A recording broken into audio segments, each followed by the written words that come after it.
I will now call to order the study session meeting of August 1st, 2022. Members of the public are invited to attend in-person city council meetings in council chambers on the lower level of City Hall.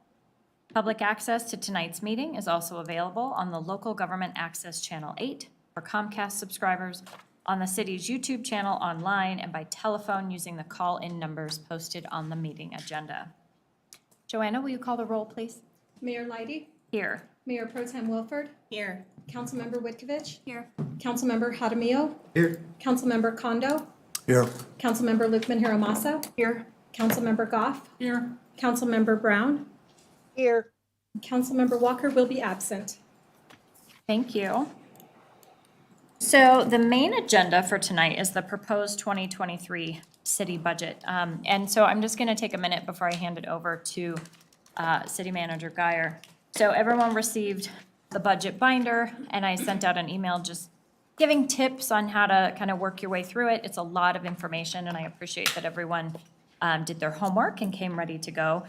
As far as process goes, so that we're not interrupting our staff, I'm going to let City Manager Guyer introduce the item, and then as we go department by department, we will stop for questions at the end of each department presentation. Council, I'm hoping that you brought your notes and questions. We'll do one round of everybody with their questions, and then you'll have a second round to ask clarifying questions in response to what you've heard from your colleagues. And then we will move forward because we have a balanced budget in front of us. There's definitely some questions, and we're going to hear some clarifying pieces from staff. But just a reminder, our city staff worked really hard to present this budget. They did all of the work in order to get it done. They've been answering our questions over the last couple days, and it is our city manager's job to present us with a balanced budget to review. So I will hand it over. Hello. Hi, good evening, Mayor, members of council, and those who are remote. We're honored to be here this evening to present the 2023 proposed budget. Hopefully, we meet your expectations in terms of the changes that we've made based on council's feedback. So as the mayor indicated, tonight's session is part one of two parts of presenting the proposed budget to you. August 15th will be dedicated to bringing any follow-up items as a result of this evening's conversation back to you, as well as walking through the capital improvement program budget. So this evening, we are going to dive right in to the department budget presentations. And so I'm going to kick us off with legislative and city manager's office. And again, these presentations are intended to be high-level overview. So I provided staff with direction not to read line item by line item. I'm gonna highlight a couple things and then really open it up for questions. And then once you give me the thumbs up that you're ready to move to the next department, that's how we'll proceed. Sound good? Yeah. Okay. So we'll start off with legislative. There are no FTE changes. The one thing I will note related to FTE or council, if you will, is there was a question asked if we could add a component to the compensation study to look at the market for council compensation. And I did get confirmation from Lori Graves that she can add that piece to the scope of our project at no additional cost, and that she went ahead and pulled some initial data.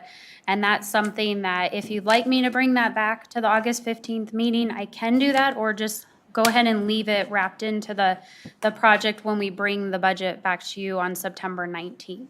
I think that's Does fine. that sound good? Yeah. Okay, perfect.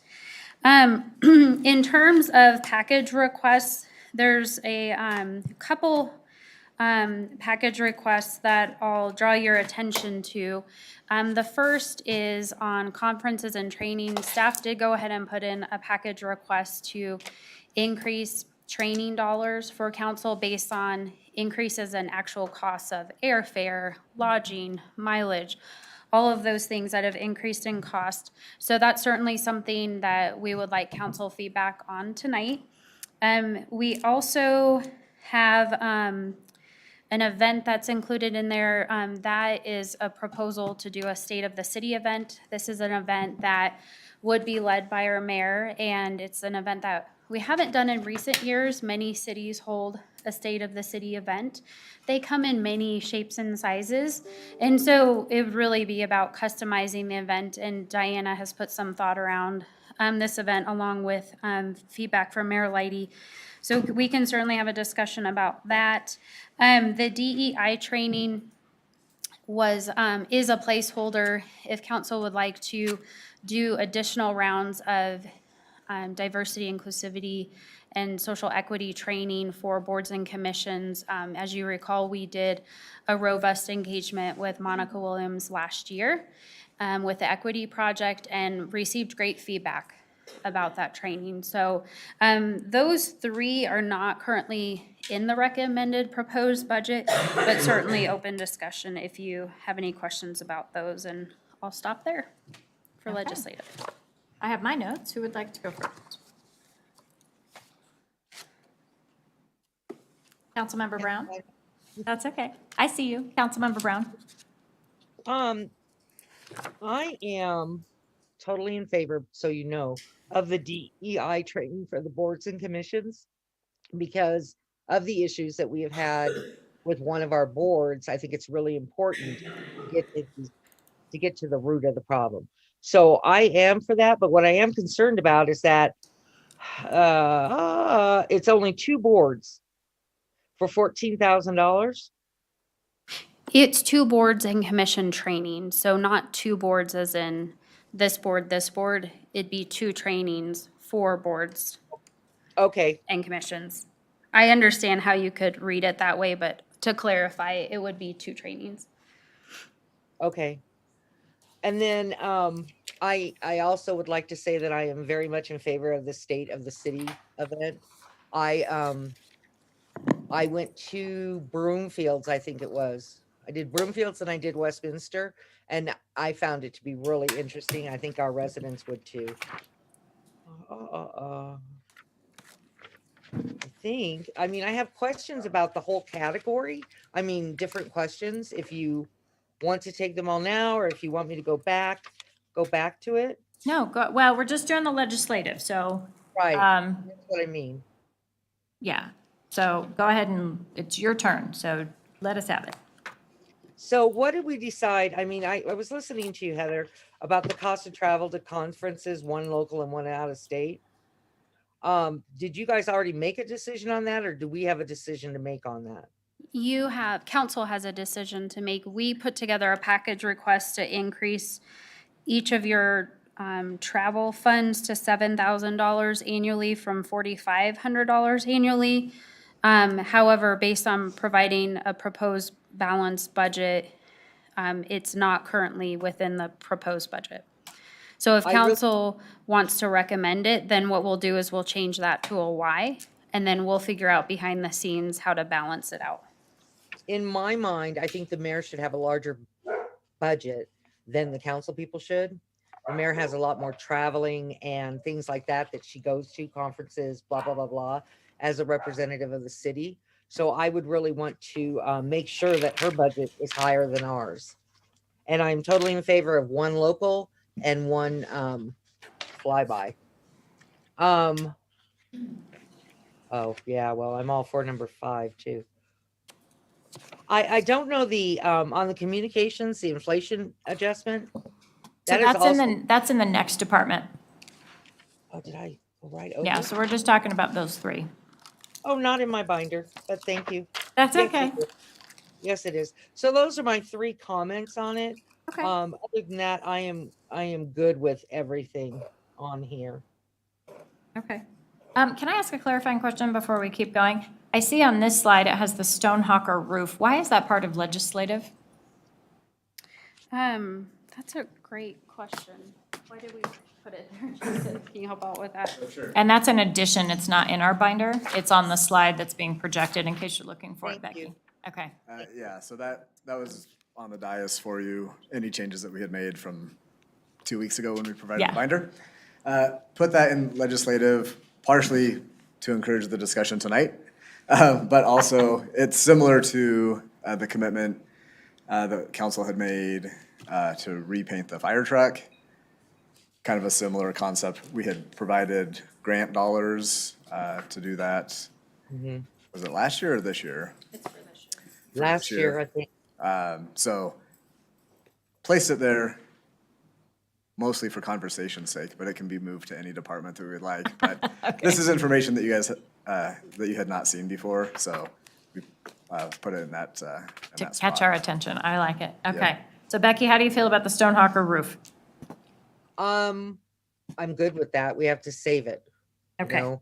I don't think that we can do anything but, because it is a historical site, we need to take care of it. Okay, thank you. So we've gone through that. All right, Councilmember Whitkovich. Oh, thanks, Mayor. Yeah, I'm really interested in your thoughts about the State of the City event, since it would all be about you, or you'd be Oh, no, handling a lot of it. Not about you, sorry. I guess I reserve my opinion on that one. Okay. As for the DEI training, I definitely support a customized council training, since we have new council members. I'm not sure that I would support the additional boards and commissions, just because I attended one and it was not very well attended, and so I don't know what the attendance would look like and if we would, I guess, get our money's worth on that one. I definitely support increasing the travel budget, because I think a lot of us have used a lot of it this year, and people are doing more in-person events. And then finally, of course, I will support the Stonehawker roof replacement, because that is definitely needed, and I know the HPC is really advocating for that as well. Great, thank you. Thanks. Councilmember Condo? Thank you, Madam Mayor. I just have a question here, just to get oriented, since this is my first time. But when I look at the table and it has the package request amount and then recommended column, it says no. And I don't know exactly what if and means no and yes means why. Why means yes. Go ahead. So help me interpret that. So no means that it's not currently recommended, so it's not in the proposed budget. So really, council's focus tonight is confirming the whys. Is there an N that you want to change into a Y, or is there a Y that you want to change into an N? Yeah, Is perfect. that pretty simple? That's very simple. Thank you. Okay, so essentially what we're saying, for example, the state of the city, this is 15,000 that is going to be new or additive to. So therefore, we need to come to agreement as to whether we want to add it in, or Yeah. I'm getting a north-south nod from Jenny, so hopefully I'm, Yes, Absolutely. we're on Yeah. track. That's what it means. And to give you one more piece around understanding of this process, you say, Heather, we want this, and this added, and then we'll work on the balancing it out, so you don't need to worry about that piece of where it's gonna come from. So we don't have to nickel and dime it. So for example, if there is support for that, we don't have to find the 15,000, they will find. okay, understand. Okay. I do have one other kind of level set question, if Yeah. you don't mind, Madam Mayor. So in the very beginning of this memo, it talks about that we're expecting revenues in 2023 of about 34.3 million. And I just want to make sure we have a conversation that acknowledges that perhaps the economy might take a downturn, that perhaps maybe our revenues from sales tax, taxes may also go down. So how do we risk adjust that to make sure that we're not spending beyond our means? Jason, can you come talk about how you use your crystal ball for revenue projections? Thank you. So one of the pieces through the evaluation is, one, the revenue piece is really ongoing over the next couple of months. We just started August. We're using really May sales tax information to make the forecast. So when we run the analysis, we're looking at kind of a low, medium, high expectation. What we've provided right now is kind of in the middle ground. So as we go through this process, if something comes forward that we, deem as reliable information that may change our forecast up or down, that's when we would come back with adjustments to whatever the expenditure categories are that come forward. So that's why tonight is so important as far as getting the priorities established and confirming the path forward on the expenditure side. And then if for some reason something came up in the next 8 weeks while we're making the budget, we could adjust accordingly, so. Okay, so we figure, in your estimation, 34.3 is a good, we can hang our hat on that number. I am hanging my hat on that. Okay. Through July 15th, 2022. Ask me August 15th and we'll There's talk always again. caveat statements in finance. I love it. All of the caveats. All right, thank you. Do you want to weigh in the first round, or are you going to wait till the end? I will withhold and wait. Okay, Councilmember Goff? Thank you, Mayor. I'm going to kind of start backwards. I think the stone hawker roof needs to be taken care of, so I am in favor of that. In terms of the State of the City event, I know we've got something in here further on that's North Glen Days, and so I don't think we need to do both of those things, but I would be in favor of supporting one of them.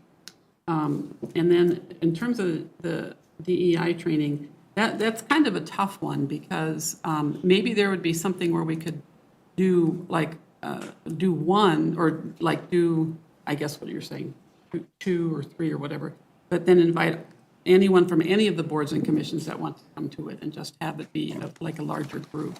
Just because, as Ashley was saying, sometimes, people don't make it to the the actual board or commission they're on when they do something different. So that's my only kind of concern about that one. I don't know that we need to try to do one for each and every board and commission. And then in terms of the mileage, I don't have yet to use all of mine, so I have to be kind of a little neutral on that. I think if people are using it, and I know we've had a request from somebody, they almost went over, they did go over. So I would hear more about that. I'd be okay with it. So the hope is to hear from every council member before we do a second round, and I see that we don't call the hands up. I didn't realize we had to raise. I thought you were going around. Oh, no, I'm so I was sorry. going by hands. I was going by hands. Mayor Pro Tem Wolford? Okay, sorry about that. That's I okay. thought you were just, okay, all right. I can. We can skip the hands. That might be faster. Okay, all right. We'll change that. So let's see, as far as the event goes, my feelings are very similar to Councilmember Goff in that I'd love to do North Glen Days or State of the City. If there's the opportunity to combine them, I think that could be really fun. Because I do think it's really awesome to be able to share with our residents in a even deeper way all of the work that we've done and to celebrate that.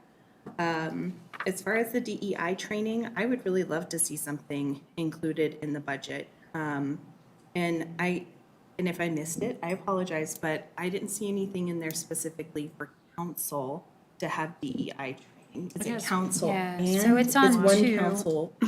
Yeah, if you read the And it's 2 boards, $14,000 would provide 2 boards and commissions trainings. So again, I think that's the language where it's a little bit confusing. It's 2 trainings open to all boards and commission members, 2 options, because we know not everybody can make the one option. And And then then one one for customized council training. Okay, I read So that as we're getting 3 2 trainings total and they're just for boards and commissions, so that Well- clarifies. We'll give 2 available times for boards and commissions, drop in whichever of the 2 you can make, and then council would be the third. Okay. Sorry, I'm- that wasn't clear. No, thank you for the clarification. I'm in favor of that. We've been working really hard as a city and as a city council to really integrate equity into everything that we do. And I think that the moment in which we stop training and stop going on that journey, we miss out. And so I recognize that every 2 years, we have a new council seated. And so I do think that we're in a good spot because we could start, this year or this next budget season, year, whatever, with a foundational training. And then we're always talking about doing that 2.0, but it never feels like we get there. And so this might be that opportunity to do the reset and get in that cycle where we're building on the work and building on the information and the conversations that we're having. So I'm in favor of the DEI training. As far as the mileage, I honestly could be persuaded either way. On the one hand, I haven't used any of my budget, so if one of you were to come to me and say, hey, money bags, can I have some of your travel budget? I would gladly pass that over. And I think that's been a policy that we've had in the past, is that if you run out, just go ask your fellow council member. And so I would be really comfortable with us maintaining that policy. And in the event that we get to a place where everybody is completely tapped out and we need to find more funding, let's find that funding, because I don't want anybody on this council, on this dais, to have to say no to additional training or additional conferences, because anything that we can bring back to help us do our jobs better is money well spent. So I'm okay with leaving it as it is, or creating a second pot of money if we want to put aside like $5,000 or $10,000 in excess of what we each hold. I'd be open to that, but I don't know that it makes sense to just increase it for every council member. So, and I'm on board for the Stonehopper roof. Thank you.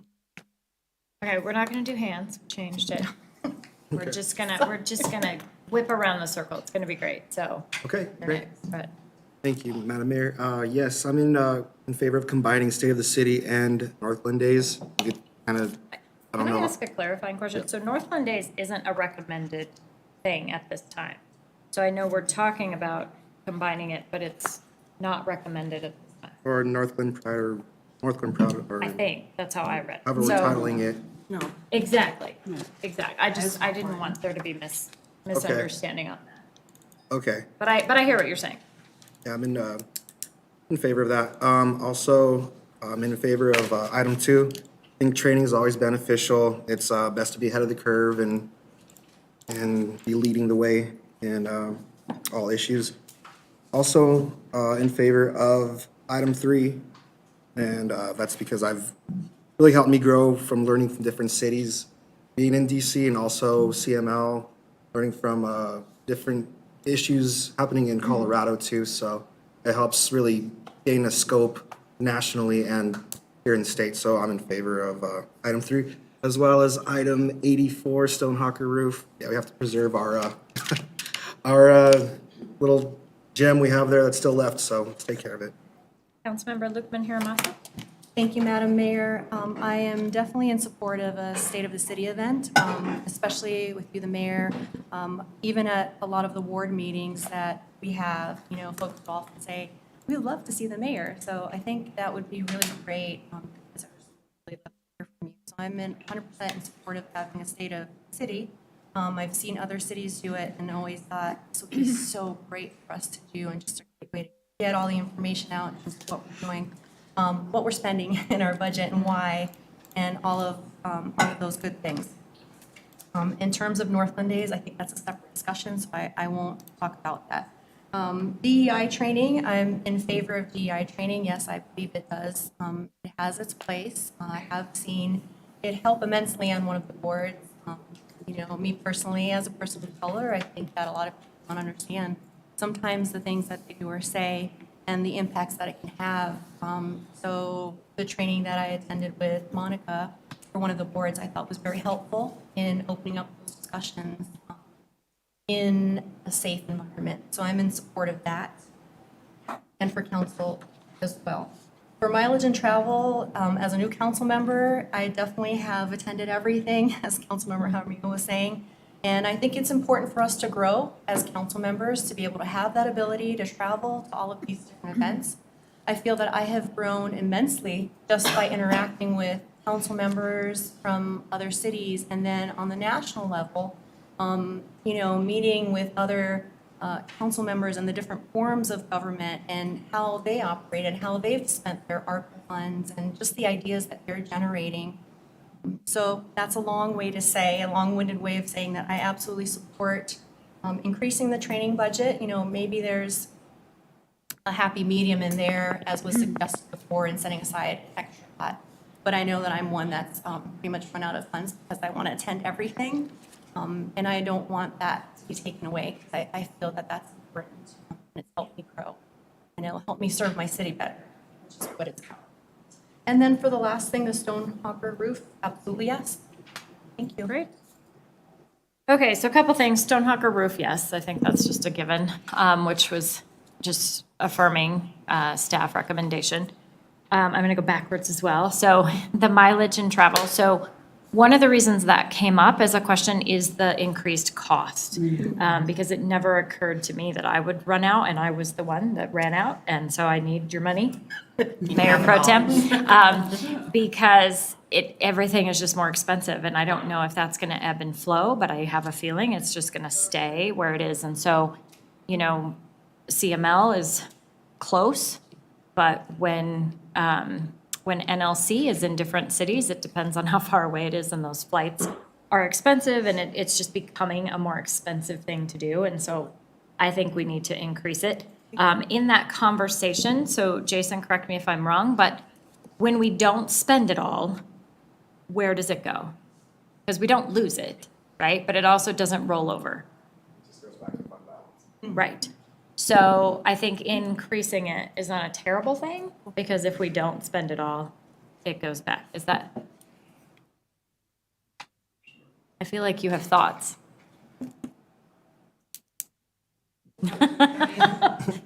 There's something happening in your brain, I can see it.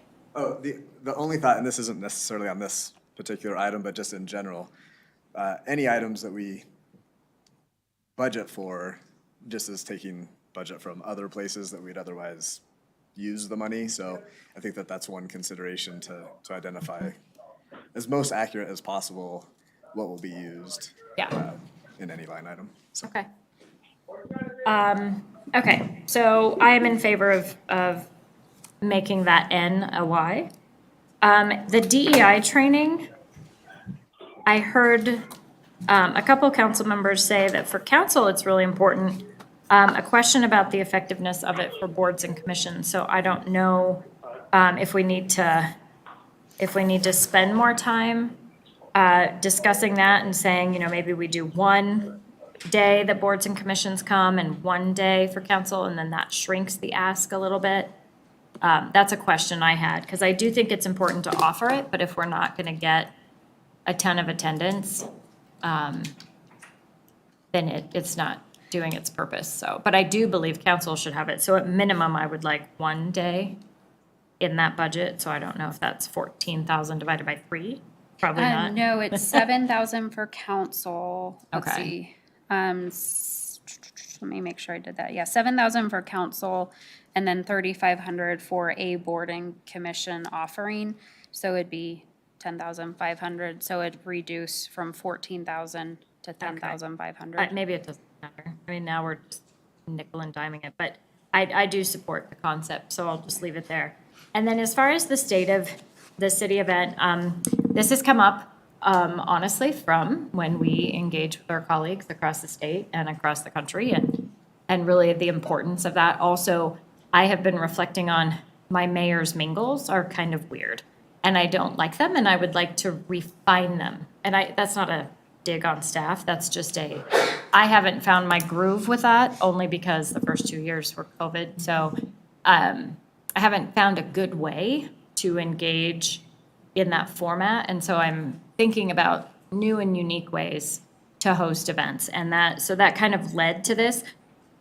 This is not fleshed out. This was a pretty simple idea, and I appreciate that staff kind of said, well, this is what it could be. I don't know that we need $4,000 in giveaways. I don't know that needs to be part of it. It could be. So I don't know if this is the correct budget line.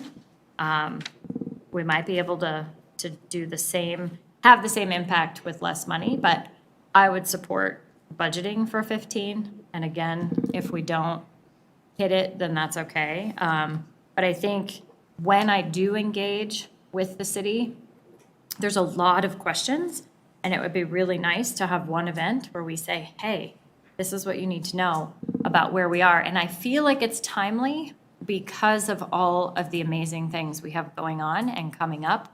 And it feels like the right time. But I had a note, because when we talked about all of the ends in this presentation, they're considered ongoing expenses. So if we say, hey, we're gonna do the DEI training, it's gonna become an annual budgeted item, is that correct? Correct. Okay, so if we say. If we do it annually. if we, yeah, but that's kind of the understanding from staff, It is, is that those are annual items. Okay. exactly. And that changes, the budget impact. As instead of just saying, oh, we're just gonna do it once. I don't know that we would need to do the state of the city every year. We might be able to do it every other year. That would be a wondering. Okay, so those are my thoughts. I'm gonna circle back to Councilmember Brown and we'll go through the dais one more time. Councilmember Brown? Well, thank you very much, Mayor. Lady Mayor. So Jason, my question for you right now is what do we have in the general fund right now? Bingo! What did? I didn't hear the question. I want to know how Jason, much. can you come up and talk about the, You're talking about the general fund reserve Yes. amount? Oh, Yes, we're prepared for that question. yes. I know you are, because you know I'm here. So on page 4 of I think it's page 1 of the notebook, we're summarized the general fund, estimated beginning fund balance to start 2023 at $18.6 million.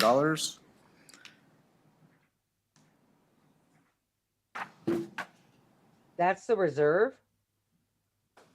That is the reserve. In 2022, it has been budgeted to use roughly $10 or $11 million of fund balance through Okay. prior decisions. Okay. All right.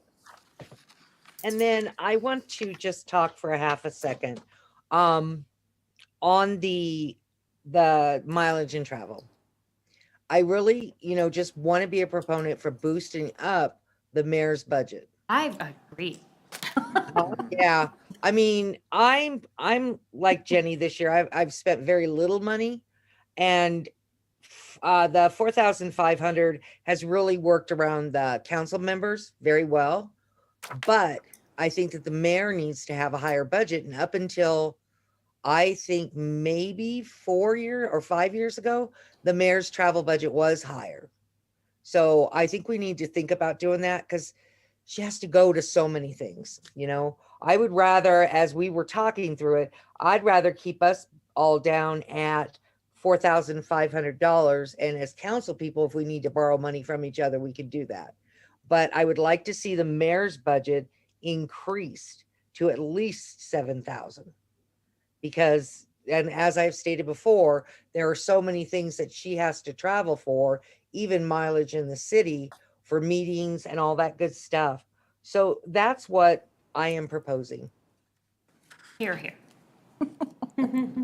Thank you. Did you want to weigh in on anything else again? No, ma'am, not at this time. Okay. You know how I feel Councilmember- about state of this city, so. Councilmember Wikovich? Thanks. The only thing I would add is I support the State of the City event. Thanks. And I have nothing else to add, just, in favor of state of the city. Okay. Councilmember Kondo? Thank you, Madam Mayor. I'll be brief. Line item 1, no. DEI training, yes. Mileage travel, yes. Stonehawker roof, yes. Just look around. Do you have anything to add or change? I don't have anything. Okay, so number 1, yes. Number 2, yes. I've heard you all loud and clear on the mileage and travel. I think I was just reflecting that when I wanted to do NLC and DC plus CML plus NLC in the fall, we never had enough money to be able to do it. And those are 3 really awesome opportunities. So if this allows everybody to do that, then I think we should give it a try. So yes on that, and then yes on Stone. I don't know that I have anything to change. I think I'm probably more in support of DEI training. Leaning in that. When you get all done, can I ask another? I just have one more question. When you get all the way done, Yes, so close. That was it, yeah. You finish up. Councilmember Brown? this is back on the DEI training. Could we make it a mandatory component when joining a board or commission? That way, I mean, we make it mandatory so that they have to come to the meeting to meet the conditions of being on the board. And I think, we're going to get more people attending. And my experience is that we all need that in whatever board or commission. I know they already did it in the CCPP, but they need to go through it again because they're going to have a lot of new members. And so I'm just wondering, is Corey here? Could we legally make it mandatory? Corey is here, not here in the meeting. He would, I believe, he'd be okay with me saying that he would caution us in making it mandatory. Tamara has a really great perspective on this because we have this conversation come up when we talk about staff training, so she'll interject here. Good evening, Mayor, Council, Councilwoman Brown. As an HR professional, I always hesitate to use mandatory for any type of training, especially with DE&I. You want people to want to be in that conversation. And if you make it mandatory, I think that sort of pushes people sort of outside of that. So I would highly encourage, those are the two words I like to use.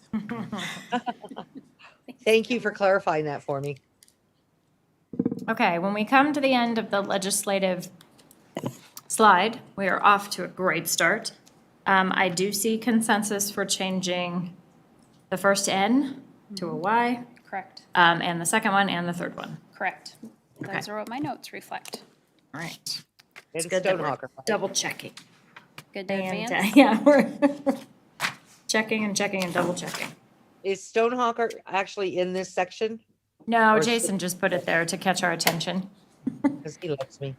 Confused. You don't want it in this section, do you? I know, I'm like, We'll put it somewhere else. Okay, so the next department is the city manager's office, and municipal court is an office within the city manager's office.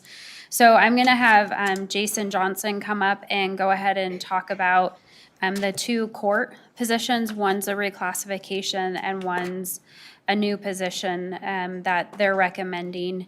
On the top line there, which is noted as 6 city manager reclass, included in your budget notebook is a recommendation for a reclassification of the existing assistant to the city manager position to a deputy city manager position. It's not currently within the proposed budget, though, based on the amount and overall prioritization of positions. So we did receive about 18.5 FTE requests. And so at this point in time, and certainly open to hearing feedback from council, I can move forward with, I've held the assistant to position vacant, pending this process outcome, the process of this outcome, and feedback from council on upgrading, in essence, the position, reclassifying it to a deputy city manager. The $90,000 would be the additional amount of funding needed. And this is a high-level professional position where an individual would bring over 5 years of supervisory and local government experience and supervise assigned departments. So right now, I believe I have about 12 direct reports. And what I would do is, based on the skill set of the individual through a robust interview process, would identify which departments to have that individual supervise, which would provide greater bandwidth for me to provide support to council to continue to engage on a regional level in terms of the work that we're doing, and then other priorities of council, so through the strategic plan process and so forth. But of all the position requests, it's not at the top. And that's why it's where it's at. So certainly open to feedback on that position if we want to start there. It is a position that I think, knowing that there is a certain level of uncertainty within the economy, I can continue to hold the assistant to position vacant, leave that funding in the proposed budget. And then once the budget's adopted, we can leave it as such. And then mid-year next year, we can reevaluate whether or not we have the funding available as well.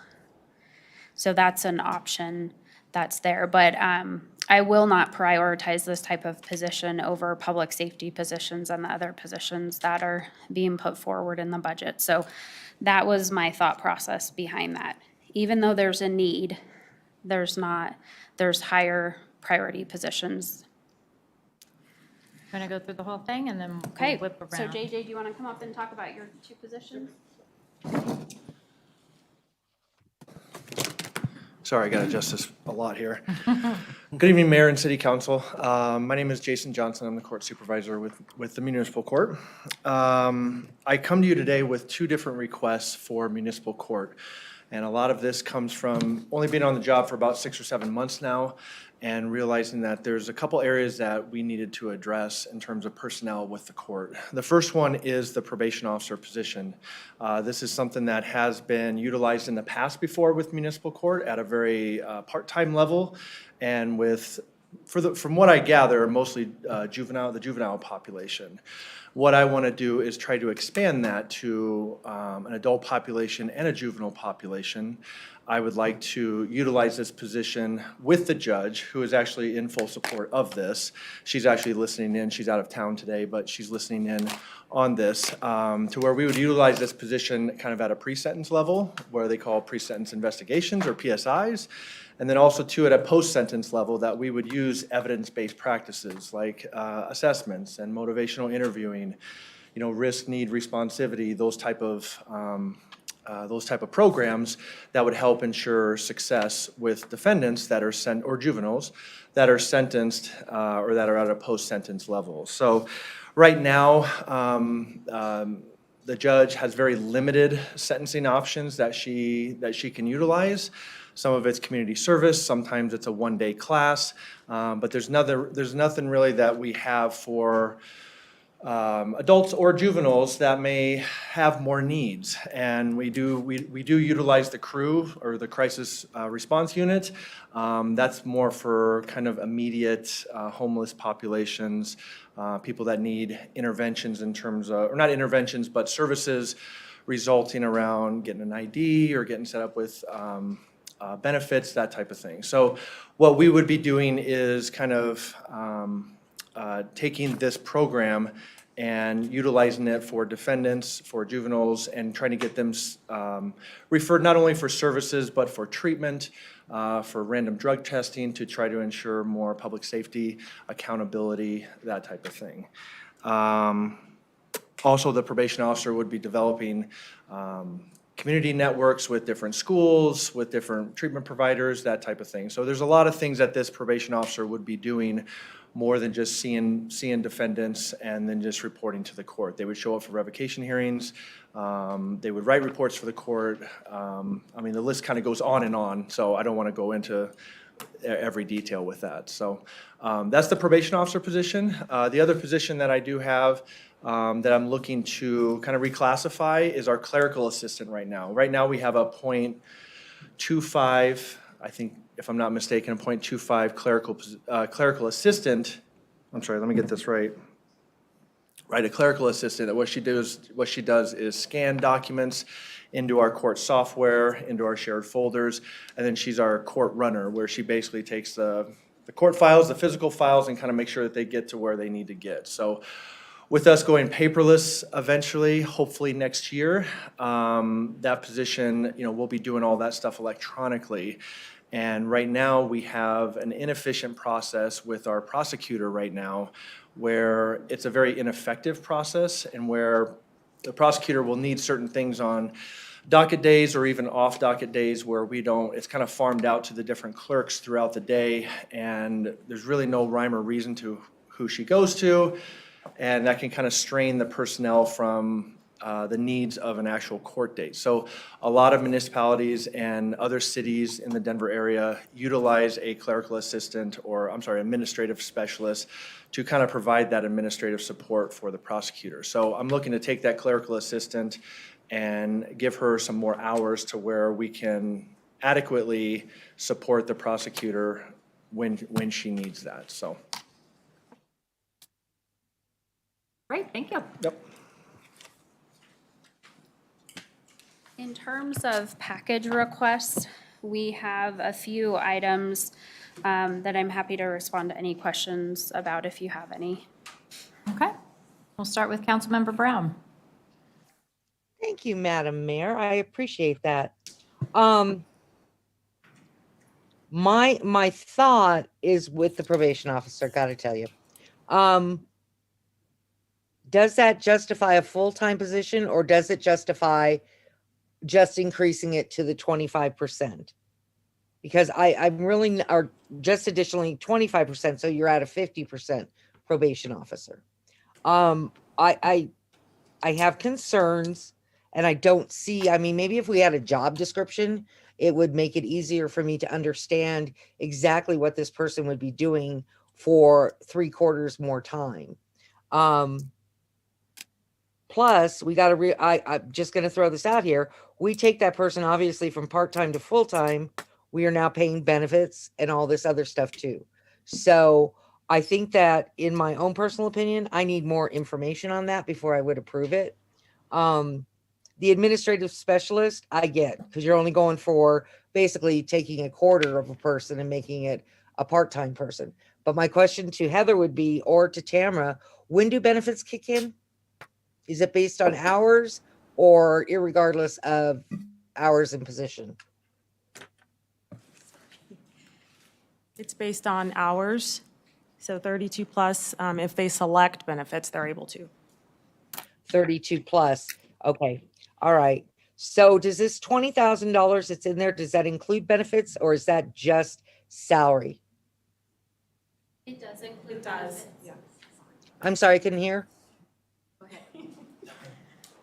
It does include benefits. Okay. I lean more to, I understand why you need the events assistant, or not events assistant, administrative specialist up to a half person. Totally on board for that. We've always had problems with that role at part-time, really part-time. Pardon? Nothing. I'm just listening. Oh, okay. But I need more information on the probation officer, because the big crimes in the area, and correct me if I'm wrong, all go over to Adams County, and they get prosecuted through Adams County, and then they get their probation officer through Adams County. So are we talking about the types of, see, that's where I get confused, and I apologize. The types of crimes that this person would be involved in, is it mostly juvenile? And in that case, don't we already do that through the place on off of 88th, where we send everybody? I can't remember what it's called. So I do have concerns about adding another $83,000 to the budget to make the probation officer full-time. But if you could provide more statistics, more information as to why you need that, I could be swayed. I'm just giving you the FYI, but 83,000 is a lot of money to us. So yeah, so great question. So in my initial research in looking at current statistics, we had approximately 166 defendants, or juveniles and adults, that were on unsupervised probation or unsupervised deferred judgment. Now that's quite a lot of people that the judge has determined need some kind of, it's unsupervised, but they need some kind of monitoring to make sure that they stay out of trouble, to make sure that they're law-abiding, that type of thing. So those are the cases that she has identified that need some kind of supervision, even though it's unsupervised. So just based on that, if you converted that, let's say even half of those to a supervised probation, then that would qualify, I think in my own opinion, that would qualify as a full-time position. Now you have to understand, now probation officer, they're going to be meeting with clients, they're going to be doing assessments, they're going to be monitoring UAs, referring out for different treatments, trying to think of some other things here, reporting to the court, attending revocation hearings, doing various paperwork. So I know that I have talked to the judge about this quite extensively in terms of what we are actually seeing right now with defendants that are showing up to court, juveniles, adults, and we see a need for, if you're going to do this the right way, if you're going to implement evidence-based practices, if you're going to do the work and making sure that we don't have I mean, really, the whole goal in this is for people to successfully complete probation and that we don't see them again, that they don't come back. And hopefully by enforcing certain social skills, addressing criminogenic needs, making sure that we're matching treatment with the defendant, that all takes time. And that's something that I think that's considered as we were looking at this request. We were looking at it to be part-time, yes, but in our recommendation and our research that we've done with this, we feel a full-time position is sufficient. Does Westminster have a full-time and Thornton have full-time probation officers? Yes. They do.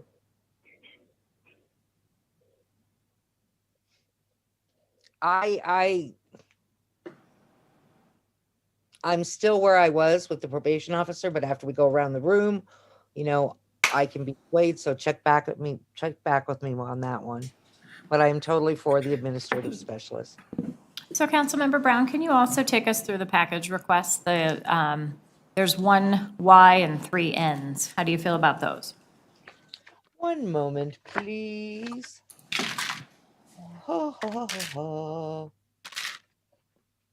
Mayor, could you tell me where I'm going to find it? The package 57. request? Yeah, that's what I'm looking at. 57 of 72 Lower- of the packet. Lower left-hand corner. So package requests 4, 5, 7, and 8.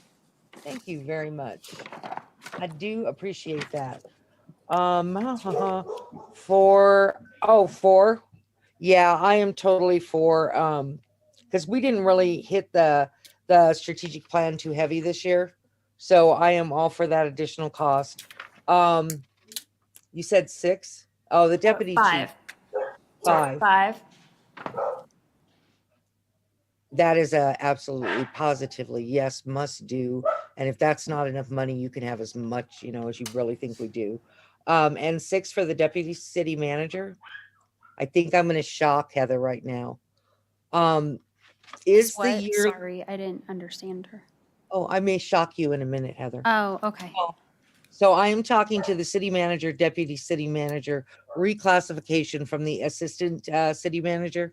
Assistant to the city manager. Yeah, I think that where I didn't understand when we first approved Rupa's position, how big of a chunk was still left out of that. And I'm going to admit to talking to you at midnight, right? So I am actually in favor of this, but I have a question on the 200,000. Is that salary and benefits? It And is. It's it all is. inclusive, yes. So the 90,000 would be what's in addition to, what's existing in the proposed budget for the assistant to the city manager. So $200,000 total salary and benefits. But the net impact, if I were to remove the assistant to the city manager position, would be 90,000. So we need 90,000 additional. I would be totally in favor of getting somebody that could help Heather out more than what Rupa was doing, and at a higher level. But I would also expect that person to be at a much higher level.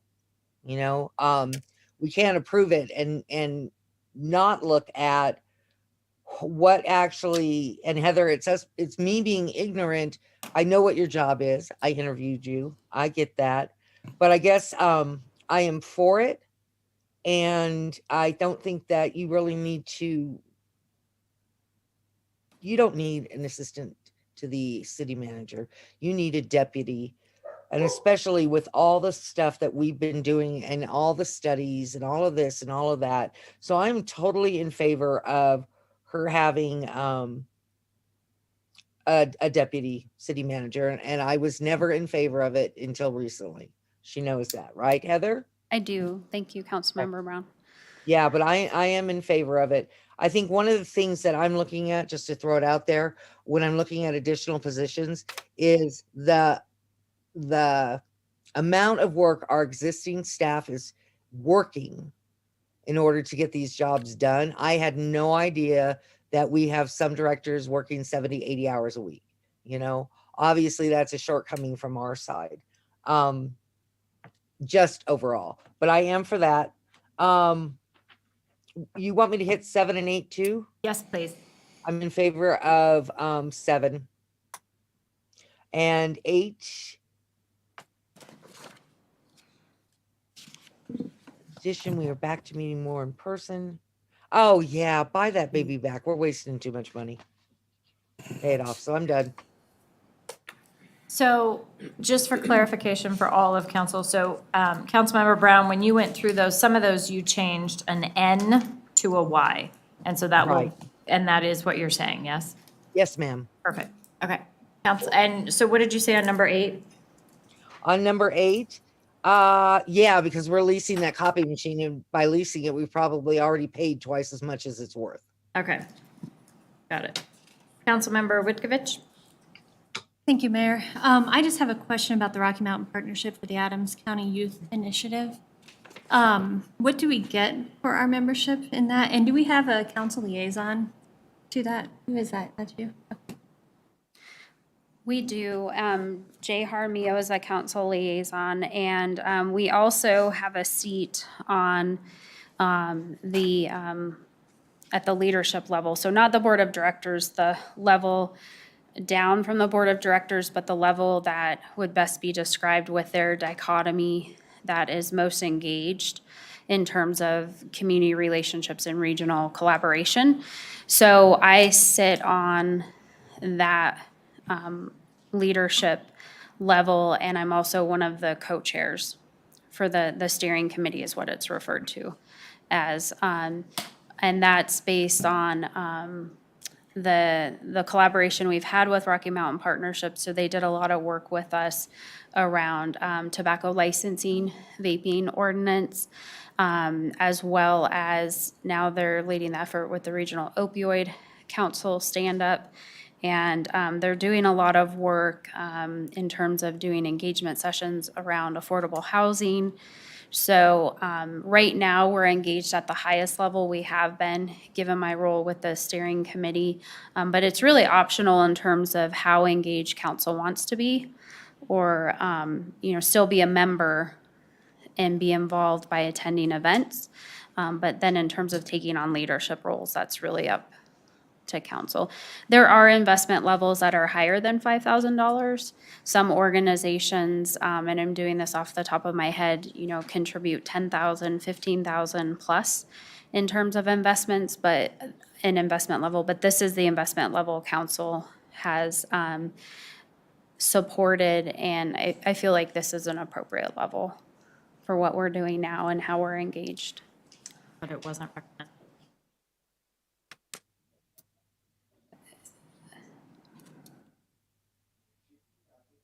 No, sorry, this is getting super in the weeds. The question is, it wasn't recommended? I think, let me read this real quick, hang on. Correct, it was not. Okay. So that, it probably should be, I'm sorry. I see. That's embarrassing. No. Yeah, given Okay. the leadership role I'm in, they will be asking for an investment, so. Okay. Well, I then support all of the package requests, which would mean changing the 3 N's to a Y. And then I support the 2 court positions, and I would like to reserve my thoughts about the deputy city manager as I hear other thoughts. Okay. Councilmember Jaramillo? Thank you, Madam Mayor. Referring back to the strategic plan, absolutely in favor. Let's see. Also, item 5, yes, absolutely in favor. Let's see. Number 6, when I first looked at that number, I automatically thought it was a very large salary. I know it's near your pay grade, which you're around there, but I mean, you do great work, but I think that's just very, substantial amount of money. I think we can lower that and maybe work in some of these first page proposals, work some of those in by cutting back on some of the salary that's there, even if it's by 50 grand or whatever it may be. And then 7, since I serve on that commission, and I do have a dedication to educating ourselves in our community and staying ahead. I do feel like there has been a minimal amount of engagement and interaction, but I think that what we are receiving is mostly gets channeled to Heather. So I mean, I haven't really had that amount of engagement as I should have. So I mean, another question I do have is, what is ELGL? It's not Rocky Mountain Partnership. What is that? It's engaging local government leaders. It's a nonprofit organization that's open to professionals within all levels of local government, state government, county government. Okay. So, I mean, I do like the regional approach. I do like that. They're dealing with a lot of hot topics. I mean, if I could be swayed either way, if people don't want to, people here on the dais do not want to support it, I can go that way. Or if they do support it, I could be persuaded. Also, let's see where we're at. Number 8. I mean, honestly, staff, to you guys, what is your perspective? I mean, you said no, and I'm fine with that. I mean, it's only $350. It's probably it's not that much, but whatever. I mean, we go no since it's recommended. Let's see where we're at now, 16.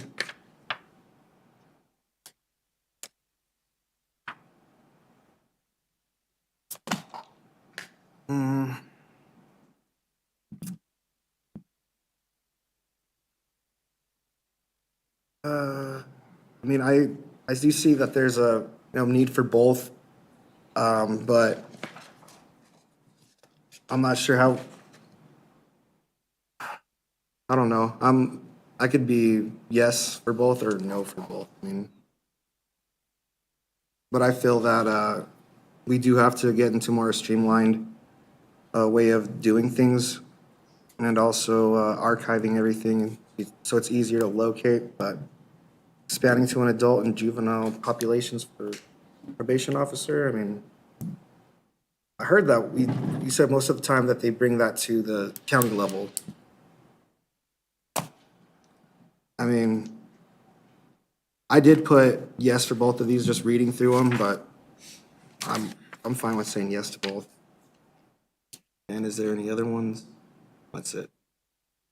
Well, so in that case, just to rehash that out. Well, and if you're not sure, we're gonna do 2 rounds. So Okay. don't feel like you have to commit right now. Okay, that's how I was feeling. I'm So like, if you're not ready, I've heard enough. we'll move on. Thank you. Councilmember Condo? Thank you, Madam Mayor. For all the package requests, I'm fully in support, so all yeses for 4, 5, 7, and 8. I feel like I'm in the same camp as Councilmember Wikovich in regards to the personal request number 6. But I do fully support 16 and 17. Thank you. Councilmember Lukman Hirma. Thank you, Madam Mayor. So yes, on the package request, I do have a question, and I'm sorry if it wasn't clarified. It says it's $5,000, but the budget request is $3,104. What's the difference? I'm so sorry if I missed that, but shouldn't it be 5,000 or? What the difference is, it's because the 5,000 was left out of this year's budget, but we still paid for it. So in order to have the $5,000 in the budget for 2023 and the ELG membership dues, the net increase is $4,105. So that anytime we're adding money to the budget, we capture it as a package request. Okay, it's just the amount didn't jive, so I was just confused as to why that wasn't the same. Thank you for that clarification. So I support that, especially, if it means that we get to engage on a higher level for local government. So yes to all of those. For The FTE requests for the city manager reclass, I think that considering the fact that we really want to move towards continuing to provide that high level of service, I think that it is important, seeing the gap that even the assistant to the city manager has left, reclassifying that to a higher level position, I think is important to be able to have a sustainable level of service. So I know it's a big chunk, and that is a shocking number, but when we did the, I think it was the equity study in terms of what other city managers have, most surrounding cities comparable to us did have a deputy city manager or an assistant city manager. So I think that for us to stay competitive, that's important. The salary does seem high, but I have concerns because we are in a very competitive market for these type of high-level positions, so to speak, as we have seen other people being pulled towards other cities that may offer more and more benefits. So for that position, I'm at this point, and I am happy to hear and looking forward to hearing everybody else's opinion on that. I would say yes, because I think it is important in order for the work to get done that needs to get done. Then for the court reclass and the new position, to my notes on those, I strongly say yes. I know that they are significant amounts, especially for the new FTE, but one of the things that I hear from my constituents is public safety, issues with legislation and things that have happened. And I think when I see unsupervised probation, that's a concern to me, 166 or whatnot, just because those are folks that maybe, if we're thinking about preventing recidivism in offenders and they're on probation, I think having that extra hand or supervisory, English hard, is important. So that's why I would say I think it's justified for that risk need responsibility model of probation, easy for me to say, just to stay in line with what I'm hearing from our city. We need to stay on top of our public safety. So anything that is going to increase public safety, I say yes. And then the admin specialist, yes. I believe that's it. Thank you. Thank you. Mayor Pro Tem Wolford? All right, so in the package requests, I am a yes for 4, 5, 7, and 8. On the city, on the package, or I'm sorry, the FTE requests for this city manager reclassification, I'm a yes. I think we have been asking more and more and more of the city manager's office. And I think that it makes sense to ensure that she's got somebody who's able to be a part of her team who can make sure that all of this work is moving forward and we're not dropping balls because there's just so much at stake. So I think it makes sense, and I will be really excited to see what that looks like in the next year when she's got that person on board. As far as the court reclassification, so I want to make sure that I'm understanding that this person is currently allocated at 0.25 FTE and you want to move them to 0.5 FTE. Yes, that's correct. Is there a reason why we're not, talk to me about the level of benefits that we're providing someone at 0.5 FTE, because if it's, like, if we're that close, why aren't we looking at doing 0.75% FTE so that they're able to get benefits and not have to piece together multiple jobs? It seems to me like it's a retention thing that might be really helpful in this. Yeah, in terms of the actual benefits, I wouldn't know specifically what that looks like. I just, from my understanding, because I've had discussions with HR about it, is that there's certain levels of part-time and you can only work, in this position, for example, this clerical assistant can only work up to 9 hours a week. And so I can't go over that 9 hours unless there's some kind of extenuating circumstance or some kind of special project or something like that. So we have to keep her right at that 9 hours. And so that's, in my assessment, in looking at the reclassification, that's not enough to actually be an administrative or an administrative specialist for the prosecutor and that kind of workload that's done. So I can't really answer the whole, what the benefits look from 0.5 to 0.25, just kind of where the need is from a procedural standpoint. Okay, so this person would be moving from 9 hours a week to 18 hours a week. I think it's 20, if I'm not mistaken. Okay, and have you had a lot of turnover in the role? Not in that role. She has been there, I think she's the only person that has been there since they started in 2017, I believe. Okay. She's retired and just kind of does this part-time to help out and Okay. seems, we've had multiple discussions with the prosecutor, with this person to make sure that this is a comfortable move and Okay. she's very engaged in that and Okay. I feel would be a good fit for it. Okay, awesome. Then I'm in support of that. And I also support the probation officer. I think it makes sense. Thank you. Thanks. Councilmember Goff? Thank you. I would support all the package requests because the ones that I thought, well, we might work some other way around it, they're not, the totals are not that large, so I would support all of those. In terms of the FTE, the two court positions, I think that it made a lot of sense. I heard the need, and I think I agree with Councilmember Lukeman Hiramasa that those are valuable positions to add. And the city manager deputy, or city whatever that's called. I think, I'm just thinking, there's a couple of ways to look at it. One is that we had somebody we hired as a assistant to the city manager, and when she got enough experience under her belt, she went somewhere else, and that could happen again. But on the other hand, it might be a benefit to you to hire someone as the assistant to the city manager, just to kind of see how they work before we restructure to a higher level position. But I would be fine with making that a deputy assistant manager. I think that we will need that sooner rather than later. One thing I wanted to note, or maybe just have you clarify, is that $200,000 for that position. So you've already clarified that, but that individual is not making $200,000 a year, right? No. So I'm guessing that there was a market study done, you know exactly what a deputy chief would make in a city this size, and it's salary plus benefits. And so that's the financial cost. So I just wanted to make that clarification for council. They're not, that's not their salary. And then to try to be succinct, I'm gonna say yes to all of that, and not go into it. So I'm gonna circle back. We'll go back through, and if you have something to add or change or modify, everyone gets one more shot. So Councilmember Brown. Oh, sorry, you're muted. There you go. Okay, sorry, Joe was trying to hand me bread.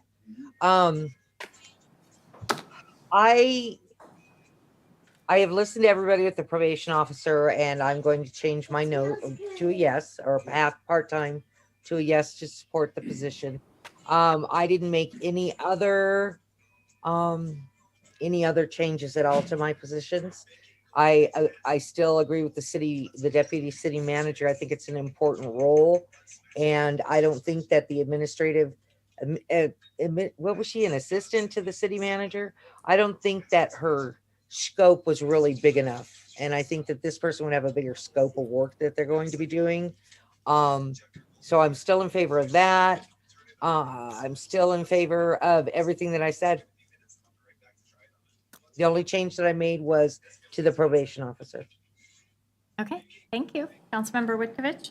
Thank you. I would support the deputy city manager position. That's my only change. Thank you. And I'd like to change everything that was an N to a Y. Okay. Councilmember Kondo? Yes, ma'am. I would also like to change my initial position on number 6 from a no to a yes. Anything to change? I have no changes. No changes. No changes. Changes. Okay, so I think we have consensus on that, on the city manager department. Thank you. Any questions on that for us? I've got the consensus captured, and we'll move on to communications. Okay, thank you.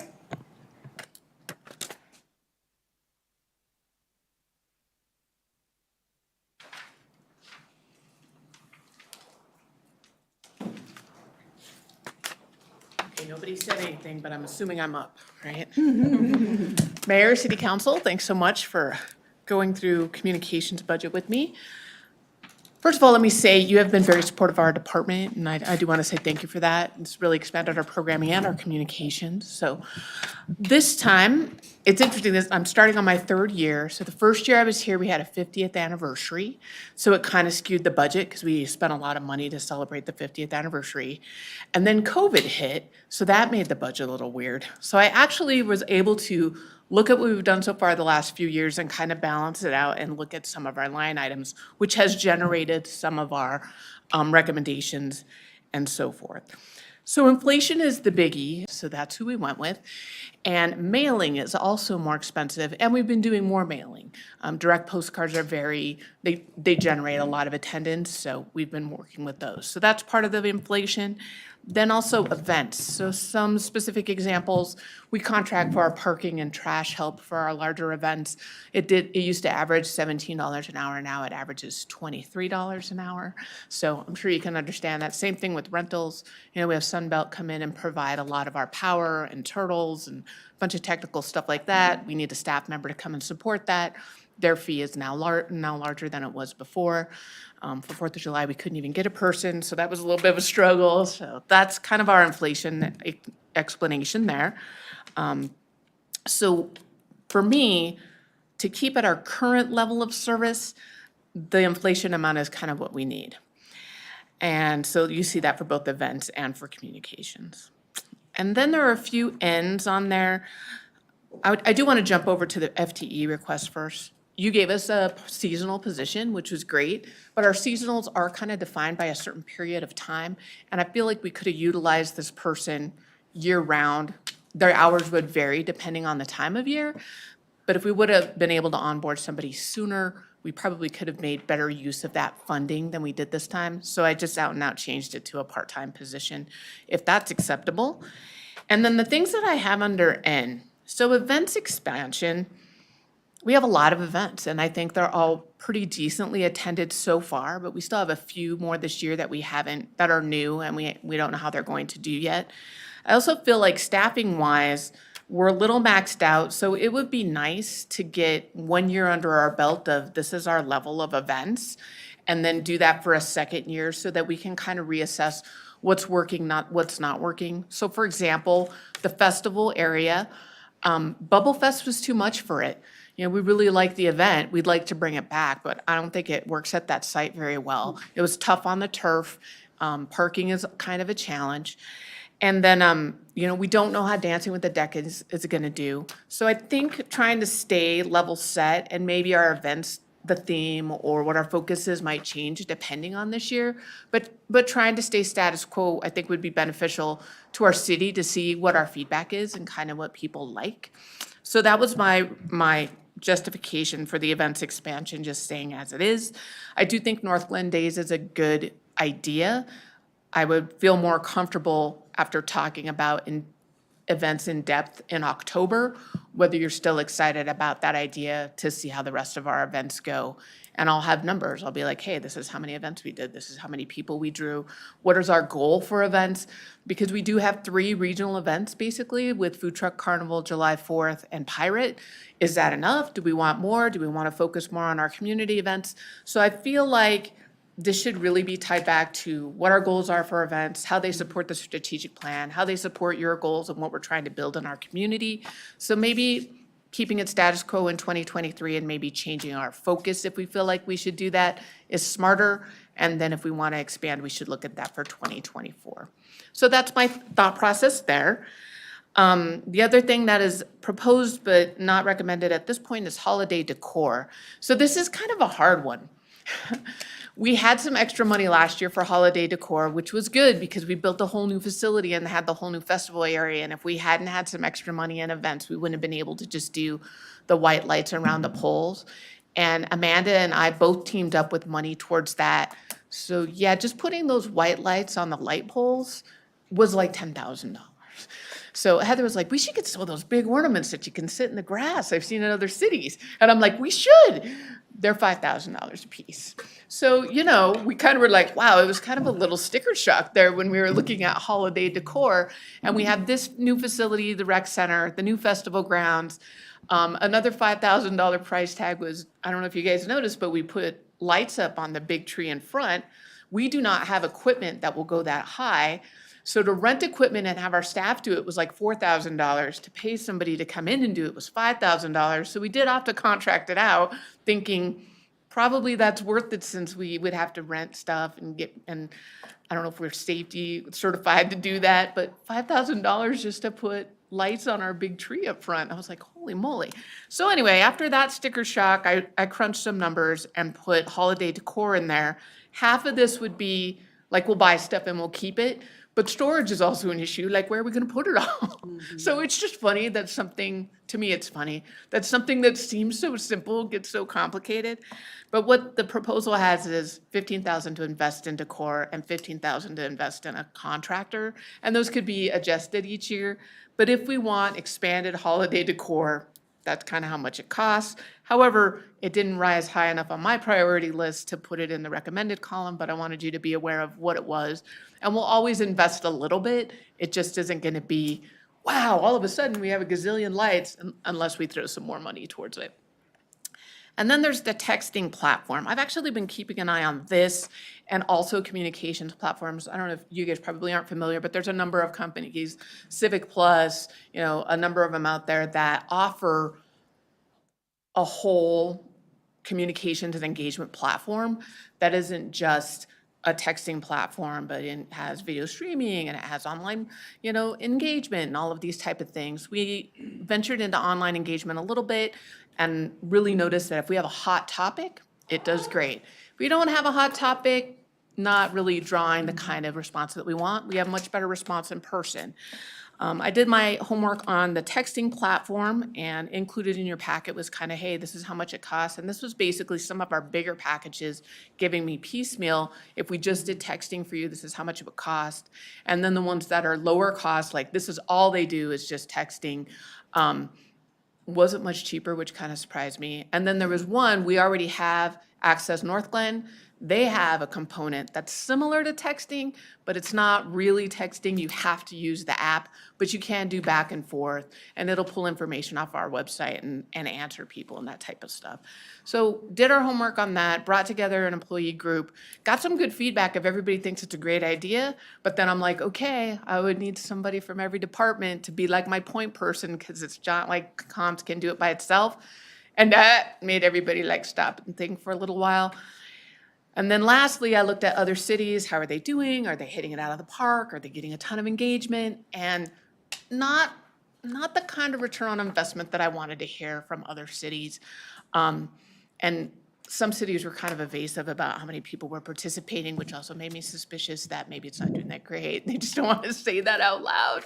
So I'm like, all right, maybe we should wait on the texting platform until one, we have staff that has the bandwidth and are committed, and two, I see other cities that are showing me great success, because unlike how it was during COVID, where we could just call people and invite them to meetings and we'd get good attendance, for these type of things, people have to sign up. Yes, I want to get texts. Yes, I want to hear about this. Yes, I think recreation would probably do pretty well, but I don't see investing this kind of money unless we have all of our departments, because most of them have public engagement type of services that we really should do it holistically. So good idea.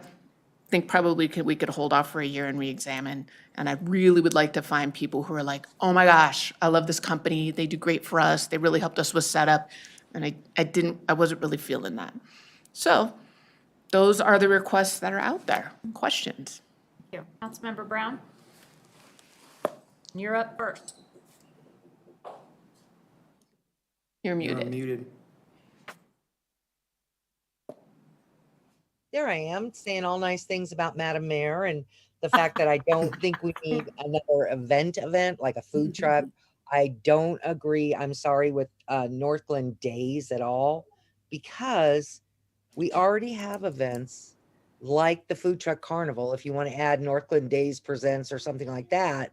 But I'm not in favor of adding any more events, especially this year. We can look at it next year, but we have other ways that this money would be quite beneficial in. As far as the events assistant part-time, I'm okay with that. The inflation adjustment, I am okay with that because we really don't have a choice. But Diana, if I give you more money, they better have toilet paper in those porta potties all the time. Okay. Holiday decor expansion, I'm not in favor of. I think that we upped our decorations, not last year, but the year before, and some of those I didn't even see out this year. So I think that I'm totally don't want to spend more money on decorations, especially not to be tacky. We nobody wanted to give more money to the fireworks, to make up for that. But I don't think we need more Christmas decor. I think that we are totally cool with that. Texting public communications platform. I'm that person that loves to get a text that to remind me of something's coming up and stuff. So I am totally for that. I would rather spend my money like that on a texting platform rather than doing it on holiday decor. But I understand what you're saying about we don't have any specific examples of whether that's working or not. And how many people are signed up for them. Even here with the reverse 911, I don't know how many people are signed up for it. But that's where I am. I mean, I'm all for spending $10,000 there, but I will defer to my peers and listen to them carefully. The adjustments, we don't have anything around. There was one more communication thing, and I'm trying to find it. It had to do with our printing.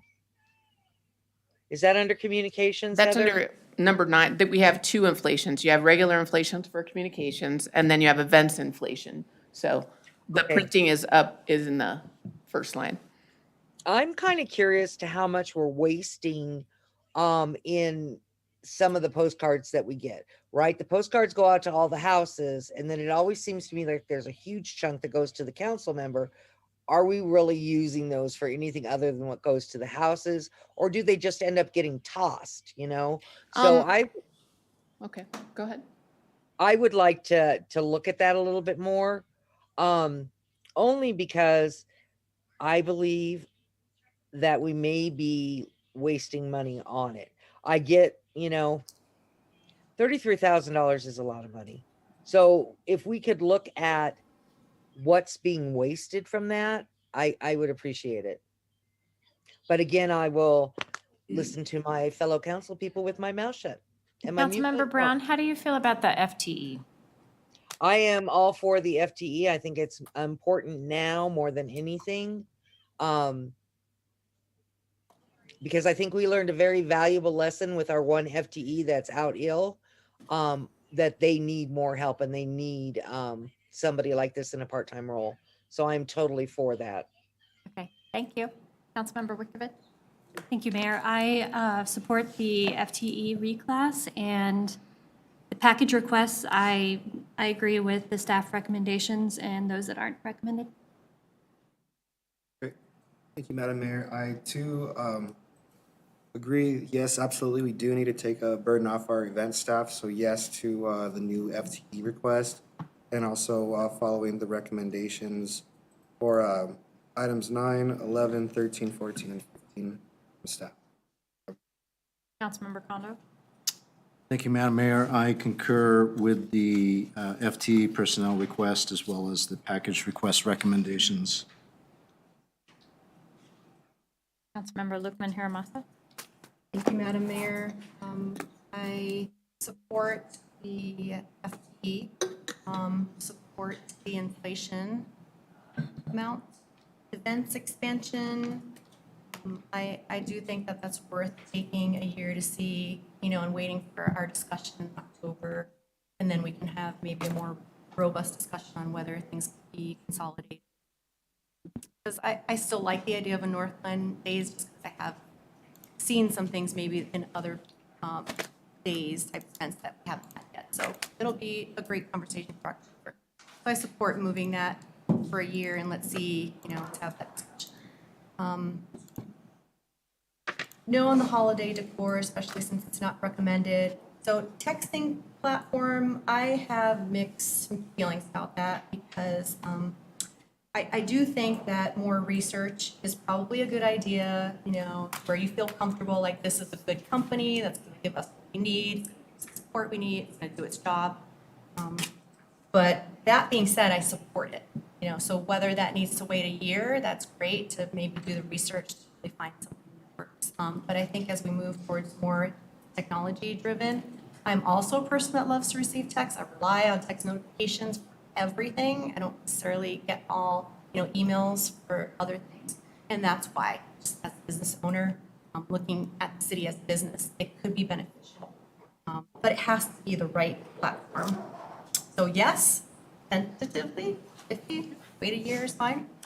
Did I miss anything? Oh, events information. It would be nice to see maybe some of those events separated. I know all of the events are in there, and we talked about adding to Noel Northland, but we do have that $10,000 increase, and I think we should probably see how that goes before approving any more funding for that. So I agree. All right. On the FTE, I'm a yes. On the package requests, 9 through 9, 11, 13, 14, I agree. And then on 15, I seem to remember, one of the things that was compelling and interesting to me about this line item was potentially allowing the texting platform to be used with the court system. And I think this is something that they had already looked into. And so I'm just curious if you two are coordinating. We are. Okay. I believe he has an interim using Google. Is that correct? We're using RingCentral.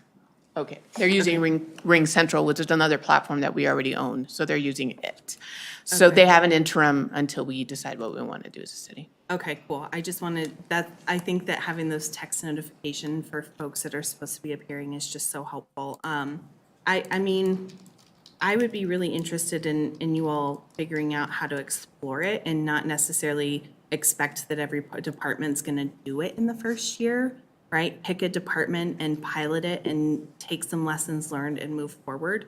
I just think, I mean, I get text messages before my dentist appointments, I mean, just for everything, and it's just a nice reminder. So I think it's a small amount of money to explore and see if it's something that could work for us. Thank you. Okay, thank you. Well, the FTE request, I think I'm in favor of, or I am in favor of. And then going down the package request, the inflation items seem necessary to me. I'm all in favor of that. I think we can skip the holiday decor this year. And I even think the texting platform, I mean, it sounds intriguing, and I would eventually like to do that. But I just, if our neighboring cities aren't getting much back on it, it might just need to build a little momentum before we jump on that bandwagon. That's my feeling about that. And then in terms of the events, I want to make sure I understand. I know this year we added extra 10,000 for the Night of Lights. Is that going to roll over to next year, or is that what you're asking as part? My understanding is it rolls over. Jason, is that correct? Okay, all right, So- because there was 18,000 mentioned in there, and I didn't know if that was in addition to the 10 or including it, or whatever. But I think we should keep going with whatever we've decided this year. And if we don't want to expand it for next year, that's fine. And I wrote the proposal before you guys approved the 10, so Okay. that's why it says 18. So it'll stay at the 10, but not the 18. Okay, sounds good. Again, not to repeat, I'm in favor of everything that's on that screen, as it seems to be consensus of council for the same. I did want to highlight the events expansion, because I don't recall that we made the shift from Noel Northglenn to Night of Lights. I know that was a recommendation, but there were some council members that wanted to keep it. We're Called- calling it this year, Noel Northglenn Presents Night of Lights, and added $10,000 to the budget. And part of the discussion is to add some cultural elements, bring back some elements that were favorites, and also do a survey to see what people thought and where they'd like the event to go. That was the final recommendation that we're running with Okay. after our special So meeting. is the $10,000 increase going to do something with lights? Otherwise, it's a title that doesn't match the event. That's a good question. We don't have it all hammered out yet. I do have a meeting actually next week, just aligning vacations so we can get all the people that we want at the table. We also just hired a contractor that specializes in events that we're going to ask for some recommendations on this. Right now, our one big idea that we like is Cleo Parker Robinson Dance. Are you familiar with them? They have a great granny dances to a holiday drum program that we'd like to incorporate. We're not sure if we can afford them, but maybe we could do some little vignettes or something to kind of add that aspect. And then another thought is possibly offering multicultural foods that are served in the wintertime in different areas of the world, and that would be a way to add some culture. But I don't think those are fully fleshed out yet. Those are our two strongest ideas at the moment, and we're talking about that next week. I think it is next week, actually. I'm not ready yet, but that's okay. I'll be ready by that meeting. Find something with lights, otherwise I think that's. There is nothing with lights as of yet. Not if we want to bring back s'mores and snowballs, because those have a price tag to them, so it'll be, since we had already come up with the name, we just kept the name. But, we'll see how it pans out and how the budget pans out and what we can add and what we can't add. One of the biggest ideas we had for the lights were the people that did holiday stuff, like the silhouette, well, they're not silhouettes, the shadows behind a big screen. So that really went with a light screen. But now we're kind of leaning more, after council feedback, we're leaning a little bit more towards Cleo Parker Robinson Dance, so we'll see. Can I, if there is a chance for either myself or some other dice board people to be involved with some of the planning, I have a sense that some of our people might be willing to volunteer to do something. Okay, that'd be great. Thanks. There is one thing that is not on here that has come up since the budget request, and that is fireworks. And we said we would talk at budget whether we wanted to increase the amount we are allocating towards July 4th. I will say this, with the events inflation, that could absorb a little bit of some additional programming. I wouldn't like double the length of the show or anything like that. I also am a little worried, I built into the events inflation that fireworks would increase in cost just for what we have right now. But if we want to go beyond what we've had in the past, it probably won't be cheap. So you may want to discuss that since that came up since the budget was prepped. You have a direct question for council? If you want an expanded fireworks show, how much money are you willing to allocate to that? There's a direct question. Does anyone want to speak to that? I will. Okay. That's what I said before. I don't really think we need to expand it because I'm just afraid that we're going to be raising expectations that we have to continue on. And so I'm just keeping it the way, whatever our usual. Okay. Okay. All right. Okay. Am I done? So what I hear is consensus for what is on the slide. Is there any council member that wants to add to it? Councilmember Brown? Hi, thank you. You know what? I think we should bump the fireworks up by 10% so that we have a contingency for the inflation that's there. So say we budgeted $50,000 for it. Just budget 10% more as a contingency so we know not buy more fireworks, but we have already budgeted for an additional amount due to inflation. And it will be an RFP in January. It's a little hard for me to predict. That isn't a bad recommendation. Yeah, but I can see, I'm getting really good at guessing how much a price is going to go up. And I can see it going up about 10%. I just want to make sure that we cover it. I don't think if our decision was to terminate the contract we had with the other company, which we did, I don't think we're going to find what we've had before at the rate of 50,000 that we've been getting from the other people. That's my only comment. I'm okay with everything that our city council agreed to,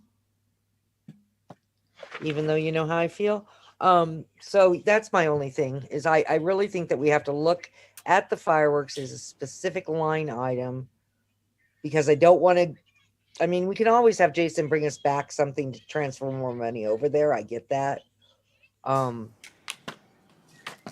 I don't know how my fellow city council people feel about that. Do you want to budget an additional amount to allow for inflation specifically to the fireworks?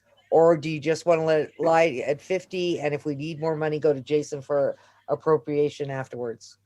So here's a question, can we just add it to number 13. 13 and just increase that 18,000, just increase it by 5 and include fireworks? Can we do like a thumbs up? Are people okay with that? Yeah, okay. Okay. So that'll become 23.7. And it'll include fireworks. All right, thank you all for your support. I will continue to look into texting, and hopefully we can look at that for 2024. Okay, thanks. Thank you. Okay, now we're gonna have Debbie Tuttle present on economic development.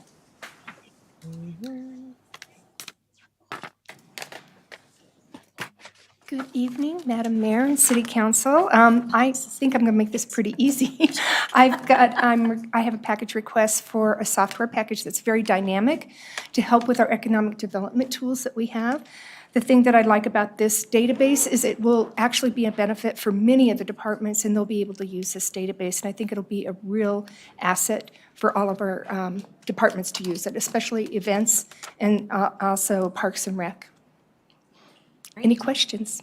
Comments, questions? I mean, this might just be an easy thumbs up. Yeah, I love that. thank you. We love that. Thank you. And then next Oh, we have our. teeing city- it up, Joanna. I Let's love see this who's one. faster. Yeah. You don't even have to come up. This one might be my favorite. I'll come to the podium, but if you tell me to sit back down, I will not be offended. Good evening, Mayor and Council. I'm Joanna Small, City Clerk, here to present the City Clerk Department's budget. So no request this year. The FTE count remains at 5. Some funding has been reallocated within the department's budget, and that was due to finding some savings in a line item for rentals and leases. And so we do expect higher costs next year for the municipal election in November, and then also for supplies and postage. But that, it's about $16,000 from those savings has been reallocated for those programs. So that is how we have come forward with no package requests. Happy to answer any Everyone questions. okay with that? Absolutely. All right, well done. Thank you. Thank you. Thanks, Joanna. Next is Tamara Dixon, who will give an overview of HR, Human Resources. Hello again. I am back at the podium. So thank you for the opportunity to walk through our 2023 budget requests, those from an HR standpoint and also those from an internal DE&I and belonging standpoint. So I will start with the FTE request. This is a hybrid position request for a senior DE&I HR business partner. So part-time focused on senior level HR work, part-time focused on internal DE&I and belonging work. I like to talk in data. So from an HR perspective, it's typical that an HR department in a city our size responds to organizational demands by utilizing the HR to employee metric, meaning how many HR staff do we need to meet those organizational demands and to serve our 328 plus employees. And so the rule of thumb for a city our size is 1.4 HR staff per every 100 employees. When I wrote the package request, HR was operating at a 0.91 ratio to every 100 employees. I have been fortunate to be able to fill a vacancy since that time, and so we are up to 1.21 HR staff per 100 employees, so still below that 1.4 rule of thumb. So half of this FTE request is to fill that void. The other half is on the diversity, equity, inclusion, and belonging side. So as you know, our organization, bless you, is very serious about meeting our DE&I commitments. It's really one of the main reason I came here, to be involved in this work with you all. That being said, I am not a full-time Chief Diversity Officer, and I believe we need more internal support for this effort. So the other half of this FTE request is to support me with those ongoing efforts, to include being the liaison to our employee diversity group, North Glen Next. Jacques spoke to them last week. We're about to re-stand up that group, helping with programming, employment branding, targeted diversity recruitment, which is something we've not gotten to yet. I'm supporting now the DIES board, the external DIES board, so maybe there's an opportunity there. And then also further development and execution of our internal diversity, equity, inclusion, and belonging work plan. So in a nutshell, that is the FTE request, and I would be more than happy to answer any questions about that request or any of the other recommended package requests for HR or diversity, equity, and inclusion. Excellent. We will start with Councilmember Brown. She's on mute again. Cambria's down here, and I know y'all don't want to listen to her all the time. I'm in favor of the new position. Thank you. I've never worked as directly with an HR department as I have in my new role, and I know that we have 10 people, and they are always busy. And you probably have more employees than we do locally. So I am for the additional position. I am for the additional position. I'm for anything you want, Tamara. Thank you, Councilwoman Brown.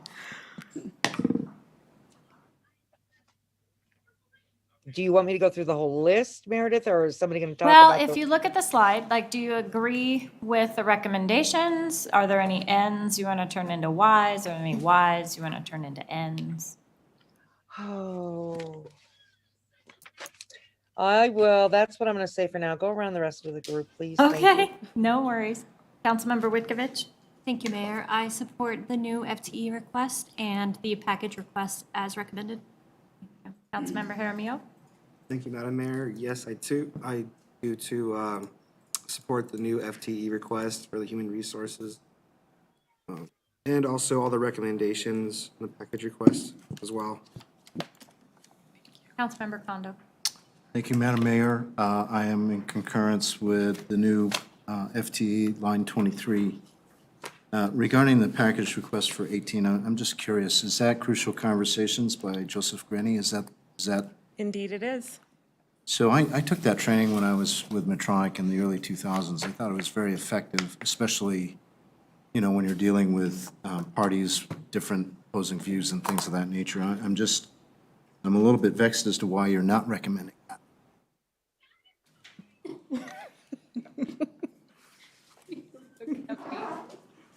On a day when we just had a conversation this morning about how we need this training, I know it's because there's so many priorities and we had to make choices. So do we want to be able to do this training? Yes. When we're in the space where I can fund it, absolutely we will. I've taken the training as well. Back when I was at Wheat Ridge, Tamara is a trainer, so it's a priority. It's just when you have multiple priorities, you have to make a decision at some point, so. Okay, I understand. So it's a bandwidth issue, but not to be, in my opinion, at least, and personal life experience, I found it to be very useful in helping me be successful as an executive. So I would strongly advocate or recommend that it continue to be a high priority. If it's not this year, maybe next year. Thank you. The good news is I'm certified to teach it and I'm not going anywhere, so. I'm more than we will happy get to there. take another upgrade course again because I probably need it. So other than that, I am in concurrence with all the other marks here for line items 18 through 24. Thank you. Councilmember Lukman Hiramasa? Thank you, Madam Mayor. Yes, on the FTE, I just have a couple of questions. On number 18, I understand that, things have to be prioritized, but I just noticed that it says the police department had requested this training. However, the goal would be to train all leaders in the organization. So, when I think of this police department requesting this for a reason, is it something that is necessary now? Is it something that's good waiting for another year? Sure. Thank you for the question. When I first arrived here, Chief May and I had several conversations, and he learned I was certified and said he's always wanted that training for his team. Subsequent to that conversation, we've had several in the city. Our DE&I consultant has also recommended that training to help with those conversations. And so the request is to start with the leadership team to include police leadership, but ultimately to get to all other staff. Okay, so police leadership goals. All employees once we get there. All employees, but for this. For this request, yes. I do think that's important, especially that type of training, and given that we're trying to build the foundation between and communication between our community and our police department, so it's very. So I just wanted to throw that out there. And then I had a question on 21. Stop the Bleed kits and AEDs. I think that's fantastic, but does this include training to go with those? Because I know I'm field trauma certified, wilderness certified, which is different, but there's like training required, how to use the AEDs. So that was not that, the training was not included in this request. This is just the one-time purchase of the kits. Our risk manager would be the one certified to use the kits. She could not be in all areas at once, so the training would have to come with that eventually. Those were the only two. Thank you. Mayor Pro Tem Wolford? Thank you, Madam Mayor. I'm in favor of the FTE request. And then as far as package requests, I would like to see the training funded, especially because I think, given where you want to start, I just think it creates this really awesome foundation to start integrating this into our work and our culture. And I think there's never a perfect time to prioritize training, so I think we should just do it and reap the benefits. As far as the other ones, though, I'm on board with the recommendations. Thank you. Councilmember Goff? Okay, thank you. Yeah, I'm okay with the FTE request. I did have a question about the diversity, equity, and inclusion funding, and that just had to do with recruitment postings and relaunch of North Glen Next.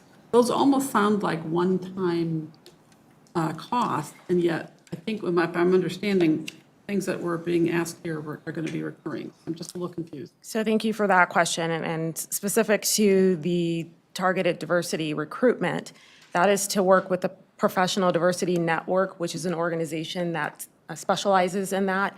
It's $5,000 to post 6 jobs. We currently have 38 vacancies. Oh, So okay, that's so not this going would be to, ongoing. yes, Got that's it. not going to take us far. Okay. Thank all you. right. I just wanted to clarify that. And then I'm actually thinking that the training line item 18 should be also included. I know every time we add something like that, I'm thinking, okay, how are they gonna, like, what else are they taking? But if there's any way that they could come back as something that would be in the budget, I would approve it. Okay, so I have a question about number 4. So I am all in favor of culture building and recognition and all of that. This is the first I've heard that we bought a system to do it. And I just want to learn more about it. I guess I'm not understanding why city staff can't figure it out without an additional purchase. Like, we can't just do it internally. Right, thank you for that question. So Terry, so let me back up to when I first arrived a year and 8 months ago already. I had a conversation with the city manager about recognition in the city and how we really want to elevate that. And at that time, our cultural design team was doing their work. So now we have these new employee values that we've rolled out, but no way for employees to acknowledge each other for living those city values. And so Terry Berry is a system that the city manager and I actually were fortunate to use in Wheat Ridge, where you can go on as a peer, as a supervisor, as the city manager, and acknowledge those behaviors. And so it's a software platform where you give what's called a wow.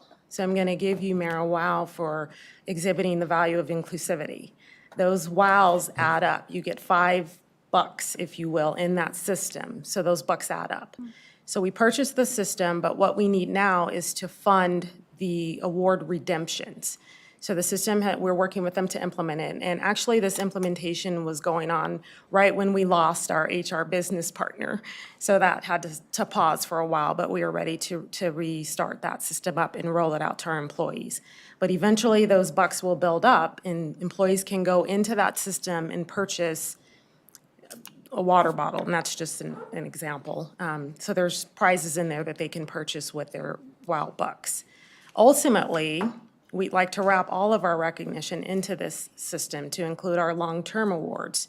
We have what's called North Glen Notables, where we recognize teams for doing excellent work. So ultimately, that's what this system will be utilized for. But the request is, again, to fund the award redemption part.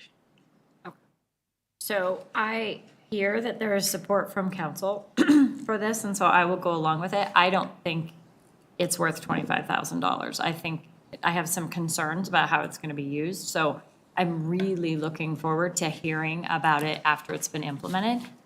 Because oftentimes, unless there's significant intentionality, something like this goes flat really easily. Sure. And employees don't use it or they manipulate it, right? hear I'm gonna tell my buddy, wow, you're wow, over and over and over, as opposed to really using it for its intended purpose. So it makes me nervous. It's not my favorite idea, but council supports it, so we'll go forward. I just want to hear about it maybe a year from now with some data on how, and really perceptual data. How do city staff feel about it? Absolutely. So I would like to share that prior to us having to pause, we had a team put together to implement this system, and we did think about those things, having employees not use it as it's intended. And so we've built some sort of safety precautions in the system where I can't just give you because I like you the most. You're capped at how many wows you can get. So we are thinking about those things, and I would love to come back and provide you with more data once we start using it. Okay, thank you. And then I'm fine with everything else that's presented here. And including adding the training, so 1, 2, 3, 4. I'm the 5th person that is supporting adding the crucial conversations to now, and increasing that, changing that N to a Y. So as we go through this final round, if people want to, that seems to be the only thing that we're kind of on the fence on as a group. So we're going to go back one more time. Councilmember Brown? Sorry, I've done crucial conversations training at least twice. I have found it to be very beneficial. I think it's important to put that in there. I forget who I was talking to about it, but we definitely need it in order to be better at understanding human nature and understanding things that we don't get, right? I know the most important thing I feel I learned from it, or one that sticks out of my mind, is that we'll use a King Super salesperson as an example. They're grumpy as you're coming through or something, you know? And you can't just think that it's directed at you. You can't take it personal. Maybe they had a bad day. And crucial conversations helped me work through those scenarios in my head, interacting with other people, on city council. You know, it just is really beneficial. So I would like to see that. Mayor, I'm gonna, I've been, the Terry Berry thing has really been going over in my mind. And I did the math. Okay, so it's a little over $2,000 a month in awards, right? Yeah. I just think that's a high budgeted number for awards. Tamara, how many employees do we have? 328.69. I just think that 25,000, I'm all for it because we've already bought the software. I just think the budgeted amount of 25,117 is too much. I think it should be $1,000 a month. Okay. Just my own personal opinion. To clarify, 5,116 of that is annual maintenance fees. So are you asking to lower the 20,000 for the redemption? Okay. I would be in favor of doing that, but I would follow the lead of the rest of my council people. I just think $25,000, you know, we didn't make the crucial conversations at 13,250 a priority until now, but we want to do gifts at that kind of a rate. I think it should be $1,000 a month. Okay. That's just my opinion. Thank you. Councilmember Wikovich? Thanks. The only change I would make is to support the training. Okay. Yep, I too support the citywide crucial conversations training because we believe cultural intelligence is increasingly more important for us to have, or improving morale and cultivating relationships, as it says in there. I mean, this is the time and age we live in, and I think we should be leading the way in that. Councilmember Condon? Thank you, Madam Mayor. I will change my no on line item 18 to a Y. Okay. Yes. I don't really have anything to change.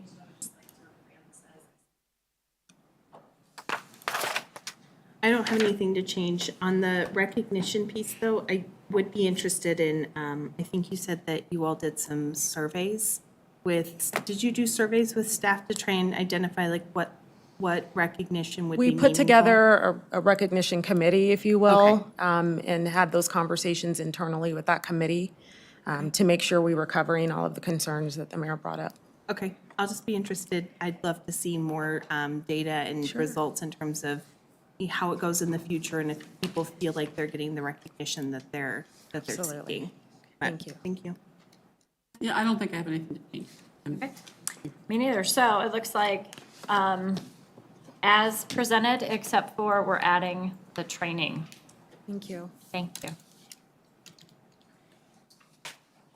And now we'll have Bob Lair, our Director of Technology, present. Good evening, Mayor and Council.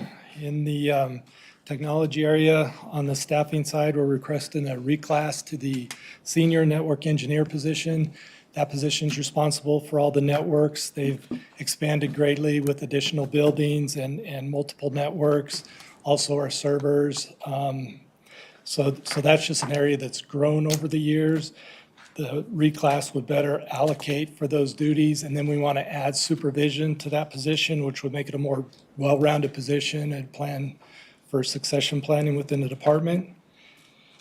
And on the package request side, the software is for mobile device management software. Currently, our devices are just individually managed. This would be software that would give us more control. It would give the departments actually more control on varying levels on how much they want on their devices within their departments. And then the 2 servers are just replacement servers. We replace those every 4 years, and these 2 are due for replacement. Councilmember Brown. Wyatt, I'm in favor of everything. Thank you. Councilmember Whitkiewicz. Thank you. I support the FTE request and the package request as recommended. Councilmember Jaramillo. I support all requests from technology. Councilmember Kondo. Yeah, I have one question. I'm just curious. So we have 2 different server facilities. Is that kind of for redundancy? How does that work exactly? We actually have servers at each of our different buildings, and our primary servers, the big ones that are in the $50,000 range, we have one at M&O, one at City Hall, and one at the Justice Center. And they're laid out that way so that they don't necessarily just have services for those areas on them. You know, they're networked together citywide, so we can allocate resources when necessary. But these are just the ones that are due for replacement. Justice Center, we did this last year, and City Hall was the year before that. So we try and keep them on a rotation so they're not all coming up due at the same time. So it sounds like we have a plan. There's continuity of business. If, say, one building catches on fire, the other server will. Exactly. Okay, I Right. understand. I just wanted to improve my knowledge. Absolutely. In terms of the personnel request, I am concurring with line 28 and also concurring with staff recommendations for line 25 through 27. Councilmember Lookman Hiramasa. Thank you, Madam Mayor. I support the technology request for FTE and the package request. Mayor Pro Tem Wolf. Thank you, Madam Mayor. I support everything on the slide. Councilmember Goff. Thank you, Mayor. Yeah, technology is something that needs to be kept up to date, so I support everything. Same. I think you got full. Next. Yeah. that was Thank great. you. Thank you.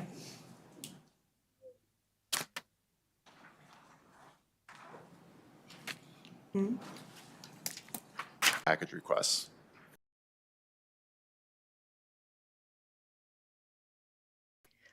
Brooke?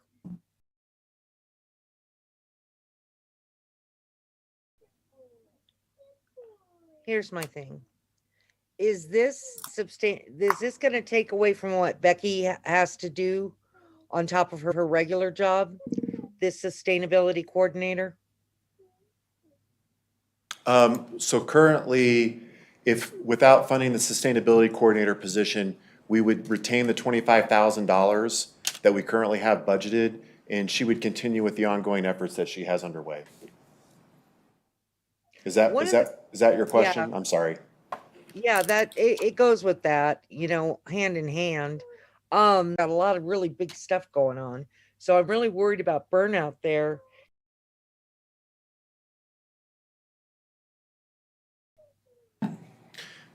Yes, What that's the you only got position going we're bringing forward, and I would argue onboarding a new person right now would be a bit of a challenge for us, especially because we'd be standing up a new division within the department itself. Becky would be overseeing that position. Obviously, the position would take away from the current things that she has under her belt and onto that. But at this point, we do run extremely lean in our department, and I think in previous years, we've done employee population budget comparisons to other organizations, and I think probably the only community that I've come across that runs leaner than us is Arvada. They run a very, very lean ship there. We go down one person and, yeah, we see impacts. Yeah. But that being said, you know, I feel confident that we're still able to maintain our level of service and meet council expectations with the staffing that we have. You know, arguably, when you look at the staffing of other organizations in the surrounding area, we could theoretically have twice the number of staff and be comparable to what other departments have. But I would say that, you know, Northglenn is also unique in the sense that we are infill redevelopment. We don't have a lot of greenfield. We don't have an overabundance of land use entitlement applications. And so when they do come in, we have to rebalance when we do that. Most of the planning staff are what I call generalist staff because of the size of our organization. So each person is capable of handling another person's responsibilities, save for Ashley, because she is a junior planner. She's a planner 2 now. I will say that with Eric taking over the large part of the responsibilities for the P3 project, as well as for the city hall, most of his time allocation has gone to that, and so we've had to up-train Ashley to take on more responsibilities in the entitlement component. So with that, I feel very confident that we're still able to deliver on level of service. If we were to lose an employee, that's always a concern. Right, right. Well, if you think we could get away with not hiring the sustainability coordinator, I would be okay with that. But I'm very worried about how lean we run in that department. Just for the group. Rating, it's a Dodge Durango. And so what we would be looking to do is to replace that vehicle. It is past its useful life. We actually tried to trade out some vehicles with some other departments, with some newer vehicles, and they decided, they took a look at it and said, that's okay. Having said that, one of the things that we're gonna attempt to do with this vehicle purchase is to try to find an all-electric. And then if not, go to a hybrid, and then if not, go to a combustion engine. I will tell you that the challenges that we have is that the state bid does not have very many options for EV vehicles at the time. And so trying to find the right size vehicle for our purposes and needs is a bit of a challenge. And the vehicles that I'm aware of right now that are available, that you can go out and purchase, have very high dealer markups, which creates another challenge when we look at procurement and trying to find balance. So our objective is going to be, if we move forward with the vehicle recommendation, is to try to figure out how we can be strategic in acquiring a vehicle that we can readily get and not have to wait 12 to 18 months. And more importantly, start with EV and work our way backwards if that's the case. Okay, I'm going to apologize because I misunderstood. I didn't realize that was a code enforcement. I must have read it wrong. So I'm actually okay with you pursuing a new vehicle. My personal opinion is it should be a hybrid. Because I have general concerns about all electric with 300 miles before you have to recharge it without, you know, blah, blah, blah, blah. So I am in favor of hybrid in that particular area, at least gets us halfway to the point where we want it to be all of our cars that can be EV.